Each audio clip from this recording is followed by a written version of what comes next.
I'm looking outside my window. I try to see where my luck goes. I just don't know how it slips out. What's up, guys? Today I'm probably going to be installing some of these suspension components on the car. It's almost 6 o'clock, so I'm not going to be here for too long. But I'll probably make this video into two different days, two different videos. Well, probably one video, but 2 different days, just so I can have some content. In the last video, you guys saw that the rotors and the pads were installed. So today I'm going to try and get some of the suspension done. Like I said, I pretty much have all of the suspension pieces. Hopefully it's not too difficult to get to. Because like I said, I'm not trying to stay here for too long, but this car is pretty much untouched in like really every way. Like I said, you know, full stock exhaust and everything. So it shouldn't be too bad. I don't think there's going to be any crazy stuff that I run into. But I guess we'll find out, and I hope you guys are enjoying these videos. I'm getting a lot more stuff in the mail for the build. Probably within the next week or so, I'm going to be able to take it over to my buddy's shop, and he can start doing the intercooler piping. But whenever that time comes, I will definitely update you guys, because I'm not 100% sure when that's going to happen yet. But pretty sure I'm getting the turbo today, and as of now. So we'll see if that ever shows up, and then if it does, I will definitely show you guys the turbo, because I'm really excited to see how this turbo goes. I love BorgWarner. This one's quite a bit, well, not quite a bit. It's about 10 millimeters smaller than the 1JZ240, but it's supposed to spool super fast, and then still be able to make 550 to 600 wheel horsepower, no problem. So should be a really fun turbo. Okay guys, I just got this one on. I'm gonna go ahead and tighten up these bolts in a minute, and then also tighten up the control arm itself. But if you guys didn't know how to do these, they're very simple. On a side note as well, you can see that the old bushings are literally like falling out. So, but anyway, it's gonna be these 2 bolts right here, or nuts. Just go ahead and loosen those. Impact gun comes in handy, and then you're going to loosen this one. It's a 17. Actually, all 3 of them are 17s. And you have to get a box wrench or whatever you want to call them on the other end of it to hold the bolt. That way you can get that one off. Then it just pops right off. Put the other one in place and then tighten it down. All right, guys, got the front control arms and then the rear tow rods or control rods installed, as you guys can see there. I will say though, I actually just realized I probably should have waited to do these until these were done, because the bolt's kind of right above it. But whatever, you kind of learn once you do it. I've already done this once, but I guess I just kind of forgot. But anyway, so yeah, both of those are installed. And also, I just wanted to point out too, after you guys do install something like this, or even coilovers for that matter, you do need to go get an alignment, because most of the time it's all out of whack. Especially after it settles and, you know, sits for about a week or 2. That's definitely whenever you need to go and get an alignment.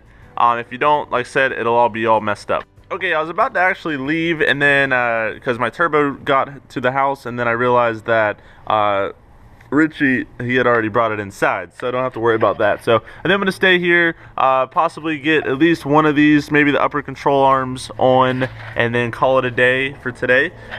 Maybe I can do both of them. The only bad thing is, instead of just having to do this one time, you got to do it on the other side too. And if you guys are wondering how to get this off, the upper control arm, basically these 2 bolts, and then you're going to actually have to unbolt the 17 millimeter that holds the coilover to the hub. And basically just hold up on the hub while you unscrew the bolt, and then you should just be able to slide this off, and then you can kind of just move this out of the way in order to lower this thing. So, or sorry, lower the upper control arm. So kind of a pain in the butt, but it's not too bad. Also, once you lower this, it gives you a little bit more room to work with the rest of the stuff, so not too bad. Alright, got the driver's side and the passenger side upper control arm in, as you guys can see. Go around on this side, both of those are in. So the only other one I have is just one on each side. This one right here, and then all that's going to be done and installed, so that's going to be good. I can put the wheels back on and put the new lug nuts on, and then I'm still trying to decide whether or not I want to put on the fuel injectors and the new fuel pump before I bring it over to my buddy's shop. I also ordered some Mishimoto goodies today, so whenever those come in, I will also update you guys on that. But anyway, I'm going to end this for today. Tomorrow, it's going to be the same video. I will also show you the turbo most likely, and then finish installing the rest of this suspension stuff. Like I said, almost done with it. So yeah, in 1 second, I'll be right back. Alright guys, next day, and it's about 7:30 p.m. As you guys can see, the sun's about to be out of here. But all these are the stock pieces. That's everything. Show you guys over here. I actually already replaced this this arm right here. And it was a pain in the butt because the bolt was on this side. I changed it around for whenever I put it back on, but the bolt was originally on this side, and whenever you undid it, you couldn't get it all the way out because of the upper control arm. So I had to remove the upper control arm, and then had to lift this thing up. Richie did that for me. And then, but anyway, on this other side, we basically are in the same spot. We just took off the arm, so there's no arm going across. We also had to unbolt this upper control arm to get the bolt out. I'm going to do the same thing and put the bolts on the other side so I don't have to do that again.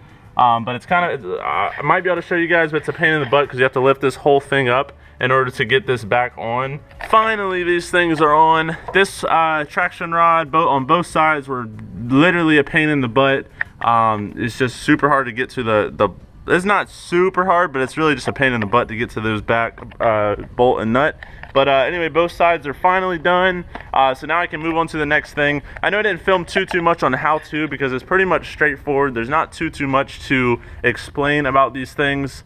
I will say, like I said in the last clip or last couple clips, make sure you get an alignment after you do install suspension parts, whether it be just coilovers, whether it be, you know, control arms, whatever, because it will mess up your alignment and you will definitely have uneven tire wear. I pretty much put this back to where it was, but like I said, even though I did that, you're still gonna have uneven tire wear. So definitely get an alignment done, and then you should be pretty much good to go.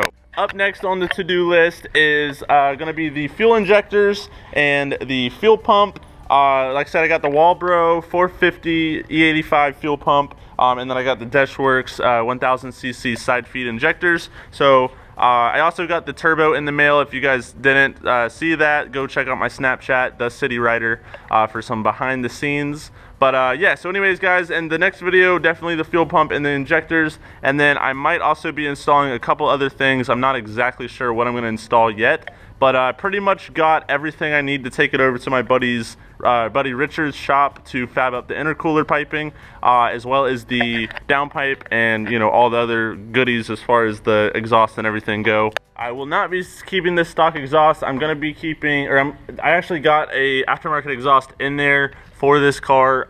It's not very nice, but I think I'm just going to run it until I build the motor and then possibly change it out. But for now, it should do. This is just the stock exhaust, but it's not going to be very good for a turbo setup. But anyways, guys, I'm going to stop talking here. Let me know what you guys think about the suspension stuff, and let me know what you guys think about the next video. See you guys in the next one. Peace.